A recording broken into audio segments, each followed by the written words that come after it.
Hi, this is Kate Uzzell. I'm here in Bristol. I'm studio manager at a fashion label called Antiform. And I'm here today just to take you through how to put a new zip into a skirt.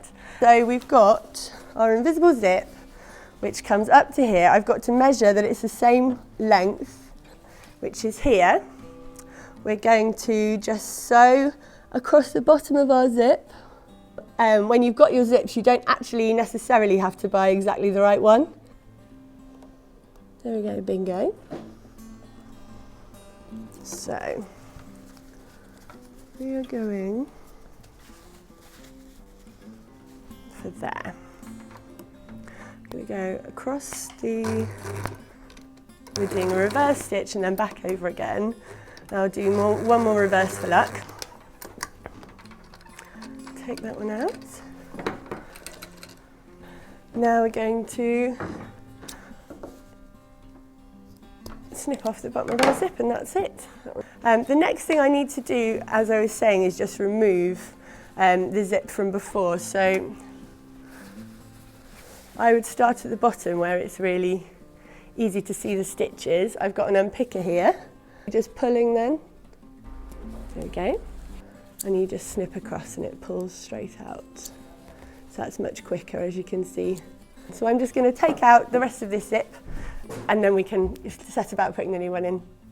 We've taken out the offending article. This is an invisible zip, which means that from the outside of the garment you can't actually see the zip. The really important thing for this is that you've sewn it in just the right position so that it's not visible from the outside, but also it's possible when you're sewing in a zip to kind of have both of your sides misaligned so that it ends up being a bit wrinkly, which we really don't want. So a very important thing with this is pinning. So I've unpicked a bit of the waistband as well to get the zip completely out and to make it easier to actually sew in the new one. So I've actually got my fabric here rather than tucked up underneath this waistband. So that will need kind of re-sewing once we get to that part as well. So the top of our zip goes there. I'm going to have a really quick pin in. There's a slight amount of overhang that you want from the garment to make sure it's properly invisible. So I've put that in here. You can see this is the edge of the skirt and I can tell because it's pressed, so this is a nice sharp edge. And it's actually meeting right in the middle of the zip rather than on the edge over here. So once it's closed, you shouldn't be able to see any zip at all. And I've set my machine to the largest stitch it will do, and that's because the first stitch I do is going to be a tacking stitch. And you do that nice and big because it's kind of basically a bit of a practice run, a bit of a prototype. If there was anything wrong, which is perfectly possible, that we'll put it in and it will be ever so slightly out, then because it's on its biggest stitch, you can just take it straight back out and do it again. I've also put some white thread on, but obviously all of our stitching should be invisible, so it shouldn't technically matter what colour I've got it on, but it's quite nice for it to match the zip itself. Also, where I was sewing over the zip before, that's because this one's a nice flexible nylon zip. Obviously, if you're doing a different type of zip, and it's got metal teeth or anything like that, if it's a bit more robust, you don't shove it straight through the sewing machine. This technique of being able to chop it off is for these nice nylon zips only. And the tacking stitch can be sort of towards the outer edge of your zip. It's not going to be your last line of stitch, so don't worry about how close in you get it. And I'm not even going to do a reverse stitch on this because it's my tacking stitch.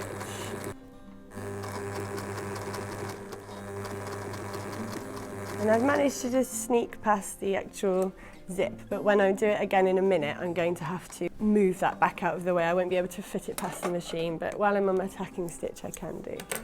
When I'm on the zip as well, I like to have quite a nice slow speed. So I'm not kind of racing, I'm not kind of rushing anything. We want to get it in straight so that once it's on the body, it lies really nice and flat. And we're happy with the position of this. We're going to come right up close to the zip so that we get it in just the right position, then it's invisible when we've got the garment on. Threads behind, okay.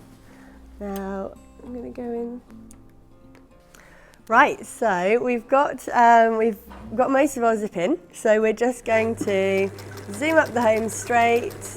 Now I've got to the zip, so I'm going to put my needle down, my foot up, I'm going to pull the needle back and there's space. There we go. Foot back down, otherwise it will be a shaky old sewing machine. And then we're going to come up the last bit here. When I get to the top, I'm going to foot up, whoops, turn around my garment. This is hopefully quite an interesting example as well, because I'm not using it. So if you haven't got a zip foot, this is an example of how you can still. So I'm just gonna, like I say, just tie off the top of our zip. Just make it really nice and secure. So we're just zooming across the top and having a reverse stitch, that's in. And then the last thing to do, when we've reversed it, we can just snip them off. We don't need to tie them, which is handy. So we've got our zip in, looking beautifully invisible. And then now the top, we just need to reassemble our waistband. So we're pulling it back down. You can see where the original stitch was. We're pulling it down and we're pinning it into place. We're enclosing the top of our zip. All the pieces nicely fold on top of each other. It's really clear. It's like a little invisible stitch. So I'm kind of going underneath and I'm going in and out of the waistband and the skirt. At the end of that, once you've got it so it's really nice and flat and enclosed, you're doing an invisible stitch up the inside of here. And then once it's all enclosed again, it will work just as it did before, which is really beautiful. And then you can use your skirt instead of it sitting in the back of your wardrobe and look great. So good luck.